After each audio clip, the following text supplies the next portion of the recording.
Good morning, ladies and gentlemen, and welcome to AP US History, as today we learn not to mess with Texas. Now, during Andrew Jackson's presidency, the expansion of the West was proceeding so quickly that it outpaced the borders of the United States. Although at first, these settlers in other lands were welcome in their new homes. Because as Spain was losing its grip on Mexico in the late 1810s, she was still trying to settle it by encouraging immigrants from America to move there and settle Texas. After Mexico won her independence, she continued that policy. The first major land grants were given to Moses Austin, who died shortly afterwards, leaving the right to bring settlers to Mexico to his son, Stephen Austin, who immediately recruited 297 families, nicknamed the Old 300 in Texas, to move to the Bravos River region in the heart of the province of Texas in a newly independent Republic of Mexico. And there were many benefits to moving to Mexico. Land was cheap, 12.5 cents an acre, 1/10 the going price of similar land in the United States. Immigrants were exempt from property taxes for 10 years and did not have to pay customs duties for 7 years. Although there was a price. Immigrants had to become Mexican citizens, convert to Catholicism, learn Spanish, and leave their slaves behind, Mexico having ended slavery shortly after becoming independent. At first, this seemed like a good deal for everybody, but pretty soon, American Texans outnumbered Mexican Texans, many of whom had also recently moved there.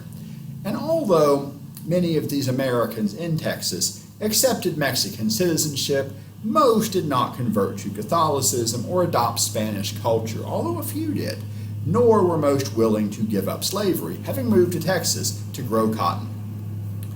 And quite a few of the people moving to Texas were scoundrels fleeing from the law, or from other things, but a few were famous men, a few perhaps even famous scoundrels. Samuel Houston was from Tennessee, having lived many years near Maryville, having practiced law in Lebanon. He had been adopted by the Cherokee, who called him the Raven. At one point he took a Cherokee wife, later a white wife as well. He had fought against the Creek at Horseshoe Bend. He was a former governor and congressman from Tennessee, and ally of Andrew Jackson.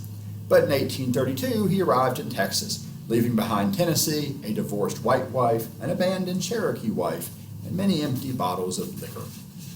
Davy Crockett was from Tennessee, born in Greene County. He was famous as a frontiersman, a hunter who supposedly killed 105 bears, a veteran of the Battle of Horseshoe Bend, a storyteller and congressman.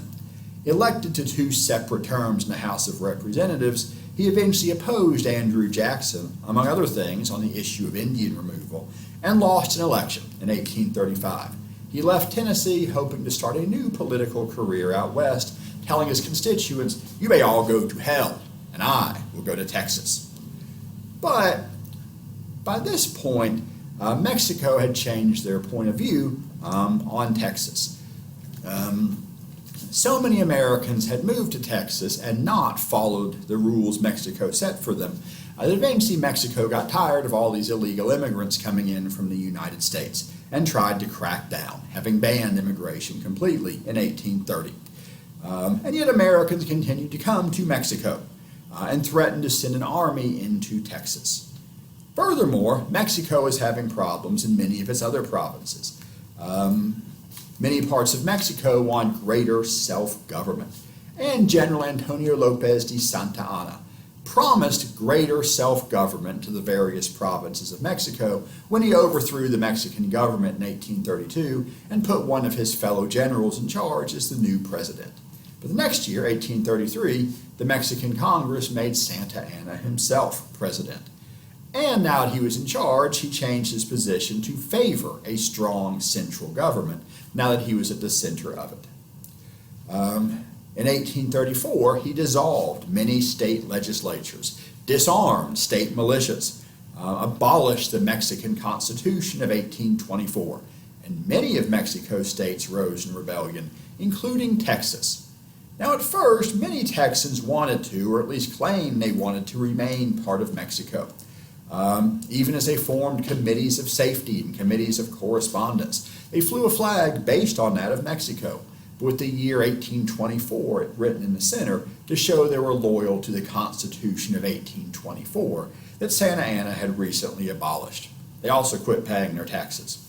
In 1835, Santa Anna sent a small group of soldiers into Texas, where they were stopped on October 2nd, 1835 at the Guadeloupe River, having come to seize a cannon belonging to the local militia, who told them come and take it, and then kept them from doing so.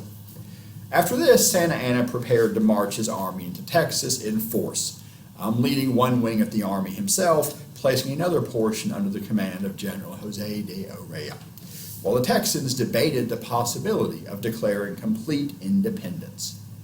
Now, one of the first defenses standing between Santa Anna and the main settlements of Texas was the Alamo, an old mission near Santa Anna that had been converted into a rough fort that contained a few old cannons.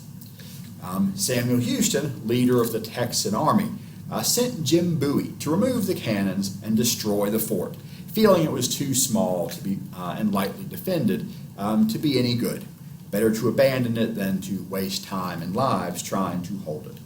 But once Jim Bowie got there, he couldn't find enough oxen to haul the cannons away, so he decided to stay and defend the Alamo, telling his superiors it was of great strategic importance in blocking the Mexican invasion.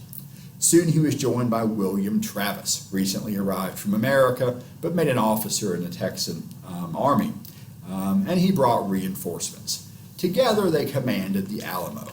Travis officially had command, but Bowie had more respect from the local militia. They were later joined by more volunteers from America, led by Davy Crockett. Now, February 23rd, 1836, Santa Anna's army surrounded the Alamo. He had about 2,400 soldiers, while the Alamo was defended by about 180 men. Santa Anna demanded immediate and unconditional surrender, but Travis and Bowie refused. And Jim Bowie became so sick he had to be confined to his bed. For a few days, Santa Anna waited patiently outside the Alamo, while inside the Alamo, defenders waited for reinforcements who never arrived, although reinforcements for Santa Anna did. Santa Anna's officers advised him, begged him to wait for his cannons to arrive too, but by March 4th he was impatient, wanted to attack. According to legend, on March 5th, William Travis drew a line in the sand, telling everyone who was willing to fight for Texas to cross the line and stand by him. Every soldier in the Alamo but one crossed the line. Jim Bowie had men carry him across the line in his sickbed. And then on March 5th, 1836, the Mexicans advanced against the Alamo. Texans did not have grape shot, so they fired any scrap metal they could find at the Mexican army, even door hinges and horseshoes and nails.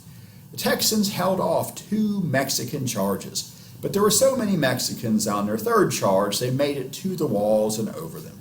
Colonel Travis was among the first to die as he commanded the men on the walls. As the Mexicans poured over the north walls, Texans on the south side of the Alamo turned their cannons around to fire at the Mexicans coming in from the north, but then with their cannons turned that way, more Mexicans attacked from the south, hitting the men with the cannons from what was now their behind, giving the Mexicans command of the main American guns. The last group of Texans out in the open were Davy Crockett's men, defending the low wall in the southeastern corner of the Alamo. As they ran out of ammunition and out of time to reload, they fought with their knives and used their rifles as clubs. The famous image of Davy Crockett is him going down swinging his rifle as a club. Finally, the last Texan defenders were those inside the mission buildings.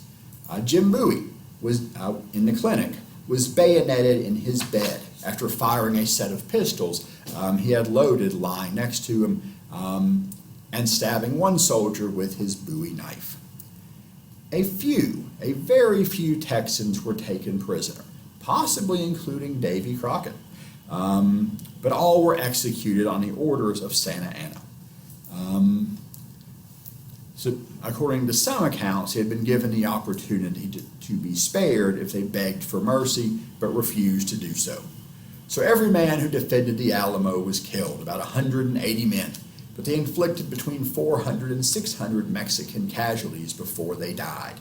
And the execution of the prisoners in particular made the battle a rallying cry for Texans. Remember the Alamo. And although the Alamo fell, it did delay the main Mexican army long enough for Texas to declare independence and form a government of their own, choosing David Burnett as interim president until proper elections could be held, confirming Sam Houston as commander of the army.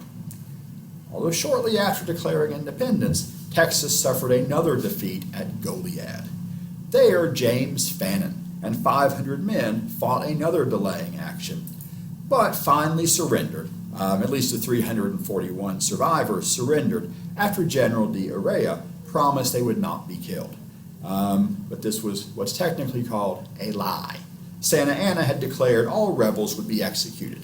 So on March 27, 1836, they lined all the surrendered Texans up and fired a volley at them. Those who were not shot dead were then trampled by Mexican cavalry or clubbed to death, although a few escaped by pretending to be dead. And now, Texans had another rallying cry, remember Goliad. Santa Anna and José de Urrea now joined their armies together and marched deeper into Texas. By now, Sam Houston had been able to raise a large army of his own, and he led Santa Anna on a chase across Texas, not so different from Nathaniel Greene and Cornwallis in the Carolinas. Indeed, Sam Houston may have hoped to lead Santa Anna all the way into Louisiana, sparking a war between Mexico and the United States. As Sam Houston went, he burned farms and towns behind him, so that Santa Anna would have no supplies left to pillage. All this infuriated many of Houston's men, who wanted a fight and didn't want to destroy their own property as they ran. Eventually, Santa Anna split his forces, sent some down towards Galveston to try to capture the Texan government. He himself began leading some men back toward Mexico City, which he figured was going to rebel against his leadership, as some parts of Mexico were trying to do beyond the province of Texas. Houston's army now turned to follow Santa Anna. There was a little skirmish in which Santa Anna's men beat Houston. Santa Anna then decided to rest his men near the San Jacinto River, not too far from modern Houston and Galveston. But a Texan scout reported their location to Houston, and the Texans planned a surprise attack. Before they did it, they burned the only nearby bridge across the river, so Santa Anna had no way to escape. They attacked about 3:30 p.m., April 21st, 1836, catching the Mexican army during their siesta. The Mexican army was completely surprised. They tried to flee, but were trapped against the river by Texans yelling, remember the Alamo and remember Goliad. And now Mexican soldiers who tried to surrender were often killed as they tried. The battle was over in 18 minutes. Only 9 of 900 Texans engaged were killed, along with 23 wounded, including Houston, who was shot in the ankle. 630 Mexicans were killed, 730 captured, including Santa Anna himself, who had first tried to hide by putting on the uniform of a private soldier. When all the other soldiers were saluting this private and calling him El Presidente, the Texans began to ask some questions. Took him to Sam Houston. And as a prisoner, Santa Anna was forced to sign the Treaties of Valesco, in which he agreed to withdraw his forces from Texas and recognize Texan independence. Now, the Mexican government refused to honor these agreements, saying they were made at gunpoint, and they may have had a point. They also stripped him of his position as commander of the army. He eventually ended up in exile in the United States, but later made his way back to Mexico, where he would become president again, although later be exiled again, and later become president again. Serving as president, I've read different things, but it's between 6 and 11 times over the course of his exciting life. And even though Mexico did not recognize the Treaties of Valesco, in reality, Texan independence was complete after the Battle of San Jacinto. Because while Mexico did not recognize these treaties or Texan independence, they also made no effort to get Texas back. But the United States did recognize Texan independence and want to keep Texas independence. The fear was that if the United States annexed Texas, as many, although not all, Texans wanted, it might start a war between the U.S. and Mexico.